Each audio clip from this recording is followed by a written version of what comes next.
literatura. Um médico, é muito difícil fazer medicina. Você tem que estudar sem passar num vestibular difícil, trabalhar, estudar 6 anos, depois fazer 2 anos de residência, e depois, quem sabe, aí você vai ser médico. Talvez, se você for muito bom, vai ser um desses grandes especialistas que ganham muito. Mas se você não for tão bom, você pode ser um médico médio, que dá para viver daquilo. A literatura, música, dança, canto, não é para nem todos que cantam vão ser cantores profissionais, E tá? Pedro, você estava falando um pouco do jornalismo, né? Que você trabalhou bastante em revistas, né? Teve uma passagem por um bom tempo. São textos muito diferentes, né? Quando a gente pensa um texto jornalístico e um texto literário. Uhum. Mas que tipo de ferramentas ou de habilidades que o jornalismo te ajudou a desenvolver que você acabou depois usando para a tua escrita? Mara, Ou não tem nenhuma Biazinha do relação mesmo? céu, é fantástico. O jornalismo te ensina, em primeiro lugar, a disciplina, porque nada mais religioso do que o dia do fechamento, tá, de um jornal. O jornal fecha às 6 e você tem que entregar até às 6, não adianta. Senão, como é que faz? Fica um buraco? Não, vai atrasar. Não pode atrasar. Então, você aprende disciplina de horário, entende? Então, isso é muito bom. Segundo lugar, ensina você a escrever profissionalmente, não por inspiração. Você não pode chegar na redação e falar assim, meu chefe, reportagem, eu não estou inspirado. Passa no departamento pessoal, vai embora. Não tem que ter inspiração. Outra coisa, escrever sobre qualquer assunto. Quando você entra, quando você é foca, quando você é iniciante, você não é um especialista em nada. Então, chega, de repente, eu me lembro uma vez, eu estava trabalhando em Cláudia e fui direto para 4 rodas. Então, veja a diferença de um texto de Cláudia para um texto de 4 rodas. E você tem que adaptar esse texto. Você não tem estilo. Você tem que aprender a escrever em qualquer estilo. Eu fazia um continho para Capricho e fazia uma historinha para Recreio, para uma publicaçãozinha infantil que ia sair. Uma historinha de bichinho, sabe? E depois conselhos e tal, para Madame, entende? Ou então a sofisticação de nova.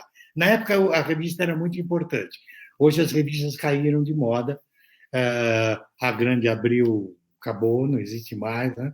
E é uma pena. Aquilo foi uma potência assim de informação e de qualidade, de talento, como é a Globo hoje em dia, sabe? Era fantástico, todo mundo estava lá. Quando veio o golpe de 64, muita gente importante perdeu emprego. E o seu Vitor Chivita punha todo mundo para dentro. Então, eu trabalhava do lado, tinha um ex-reitor da Universidade do Rio Grande do Sul. Aí, na outra sala, tinha o ex-titular de filosofia da USP. Entendeu? Então, imagina, você está convivendo com os melhores pessoas que, por alguma razão, né, a ditadura perseguiu a inteligência, né? Toda ditadura é contra a inteligência. A inteligência é o principal adversário do ditador, tá? Então, a gente convivia com essa. Seu Vitor era esperto. E aquele cara ia ficar desempregado, ele punha para dentro. Mesmo que ele não fosse um grande redator, ele era uma fonte que estava ali, né? Então, a gente convivia com essa gente. Então, o jornalismo me ensinou tudo. A editoria me ensinou tudo. Tá? Depois eu fui editor, eu publiquei livros em editoras de livros, fiz muito isso. Trabalhei até em revista técnica, para você ter uma ideia. Tá? Eu não sei nada de técnica, mas trabalhei, porque isso te dá essa obrigação, você tem que fazer. Te vira, vai atrás. E isso ensinou a gente a ir atrás e fazer. Hoje eu faço aquilo que eu quero, mas, puxa, eu faço aquilo que eu quero porque. Qual é o teu estilo? Escrever para uma criança de 8 anos ou para um menino de 14? É os dois. Eu faço E os dois. Pedro, em que momento, quando você já tinha alguns livros publicados, você percebeu que você tinha um estilo que te fazia um escritor único? Na verdade, meu amor, sabe, eu era diretor da Abril de marketing quando fiz o meu primeiro livro, graças à minha querida irmãzinha Marisa Lajolo, que foi minha colega de escola em Santos, somos amigos até hoje, né? Eu adoro ela. E ela fala, Pedro, mas você escreveu tanta historinha para a banca? Poxa vida, porque ela acompanhava as historinhas, né? Eu punha as filhas dela como heroínas. Hoje são duas médicas maravilhosas, a Paulinha e a Camila, duas grandes médicas. É, puxa, amo elas. Então, tem até a netinha Júlia, olha que linda. Puxa vida, tão gostoso, a gente, o tempo passado, tão bom. Fica tanta coisa gostosa aqui dentro. E ela falou, Pedro, você publicou tanta história, por que você não escreve um livro? Eu falei, como? Livro? O que é isso? Não é aquela coisa retangular, cheia de letras. Um livro, eu? Puxa, boa ideia. Aí eu fui, peguei querendo imitar o Monteiro Lobato, que eu adorava, ele criou uma menina solitária que, com a sua imaginação, faz o mundo todo existir, faz uma boneca falar, etc., que é a Narizinho. Então, eu fiz um menino solitário, cuja imaginação faz ele produzir até um dinossauro, que é a companhia dele. E saiu o dinossauro que fazia o UAU. Mas eu não sabia, não conhecia esse mercado. E aí a editora que eu comecei a trabalhar começou a me provocar, dizer, Pedro, puxa, você não faz uma aventura? Os meninos do ginásio gostam de aventura. Aí eu, puxa, aventura, menino, nessa idade tem turminha, vou criar uma turminha e tal, e veio a droga da obediência. Ela, por que você não faz uma história de amor, uma história de um amor impossível, de uma menina de ginásio, pronto, aí sai a marca de uma lágrima. E assim vai. E eu aí fui estudar um pouco, aprender um pouco mais. Mas nada substitui a sensibilidade. Tá? Nada assim substitui. Cleo Marx não sabia nada de teoria teatral e foi talvez olha, foi um dos três maiores dramaturgos do Brasil no século XX, sem a menor dúvida. Porque ele tinha uma coisa chamada sensibilidade. Pronto. E o artista tem que ter sensibilidade. Claro que parar de estudar, parar de ler, ele nunca pode. Quanto mais você lê, mais filme vê, ir muito ao teatro, acompanhar tudo, se for possível, você tem que se alimentar para sair, né? Coisa. Mas essa é a vida do escritor. E eu, na verdade, quando fiz esse livro e começou a vender, eu tive a ideia, puxa, legal, eu vou sair para ser independente. Imaginei que eu ia ser um redator independente, porque eu tinha freelancer de propaganda para fazer, eu podia fazer freelancer de artiguinho para jornal, para revista, não sei o quê, e mais aquele livrinho que ia dar alguma coisa. Pronto, eu não vou ter mais patrão, nem ter empregado, vou viver disso. Só que imediatamente meus livros estouraram. A Droga da Obediência passou a ser o maior fenômeno editorial infantil juvenil do Brasil. A marca do Alágrima, nem se fala, feiurinha, explodiu, né? Então, logo eu pude me tornar totalmente profissional, viver só de literatura, que foi uma maravilha. Hoje eu tenho quase 80 anos e eu quero morrer escrevendo, viu? Que é lindo. Pedro, você falou um pouco da importância das escolas, né, na formação dos leitores. E durante muito tempo você rodou bastante as escolas do Brasil, né? Você teve muito contato com os estudantes e hoje é uma coisa que você faz menos, né? Como que você tem contato ainda com professores? Como que é essa tua Olha, relação? no início, eu era levado numa escola que nem tinha adotado o livro meu, para ser apresentado à diretora, e se ela pudesse juntar uns alunos para eu conversar. E como eu gosto de teatro, eu sou bom de contato com gente, né? Eu dou um showzinho quando eu faço uma palestra.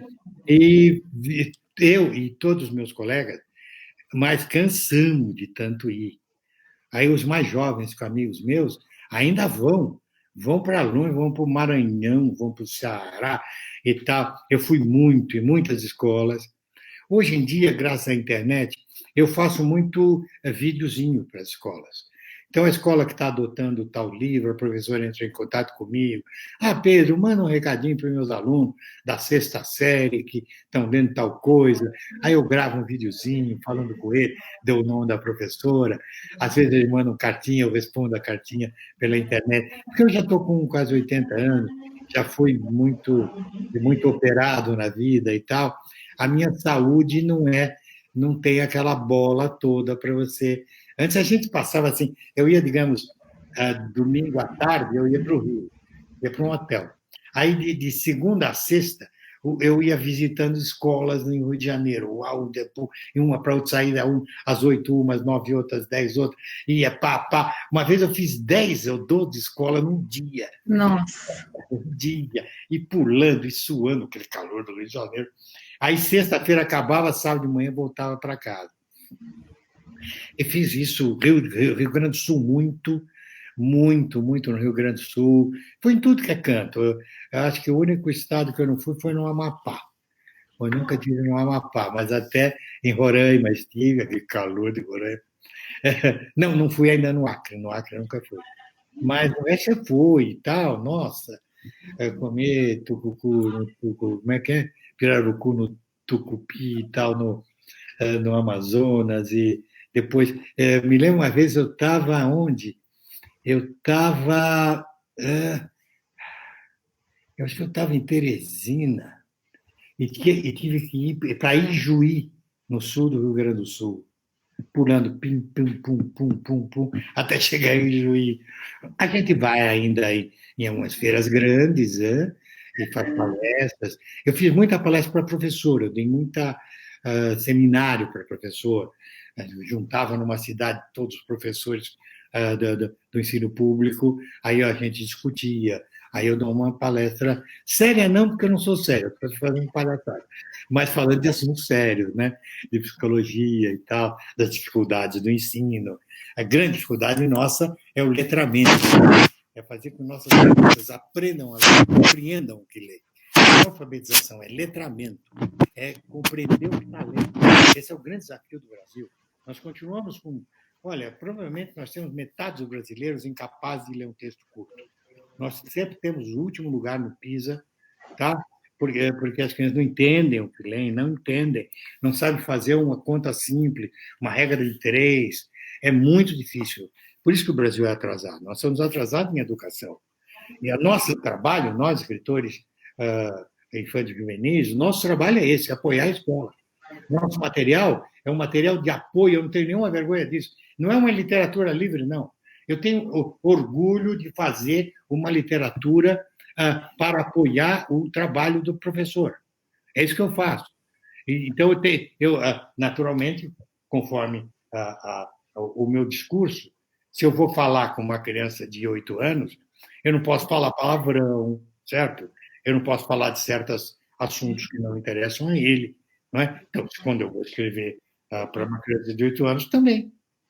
Se eu vou falar com um adolescente, uma pessoa que está saindo, eu sei que até entre os colegas ele pode falar palavrão, mas não vou falar palavrão com ele. Eu sei que ele está naquele momento de explosão de hormônios e já tem umas paquerinhas, não sei o que, fica, não sei o que lá, mas eu não posso falar de sexo inteiramente.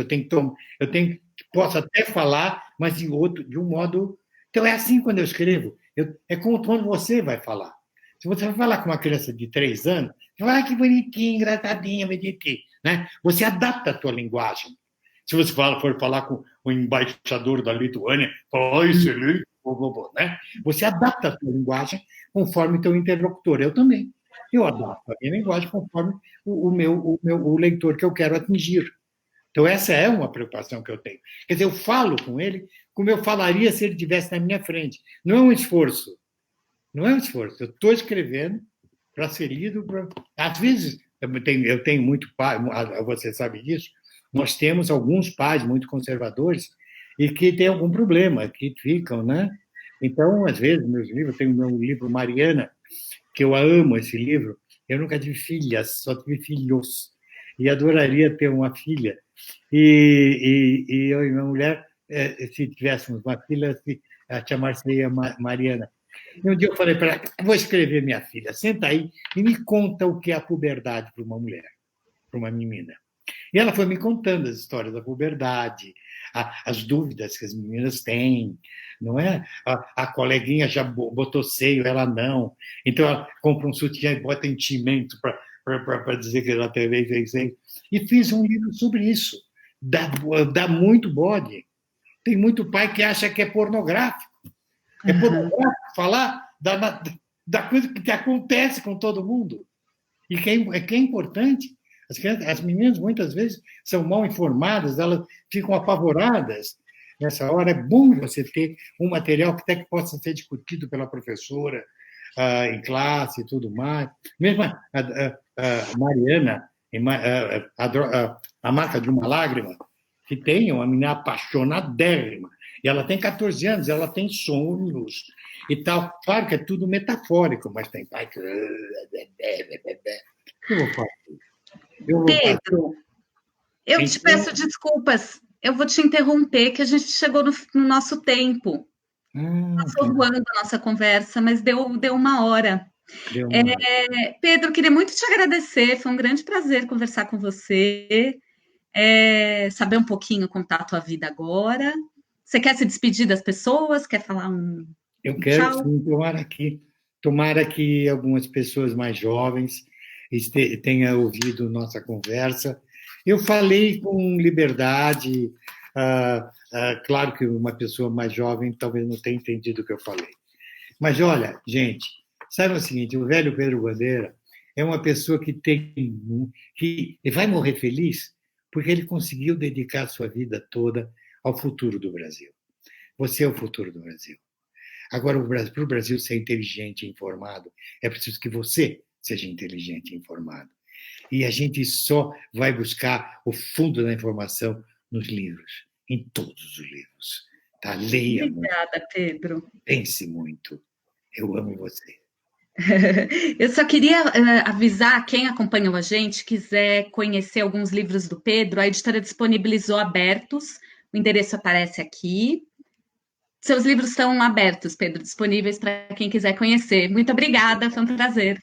Obrigado a você. Tchau.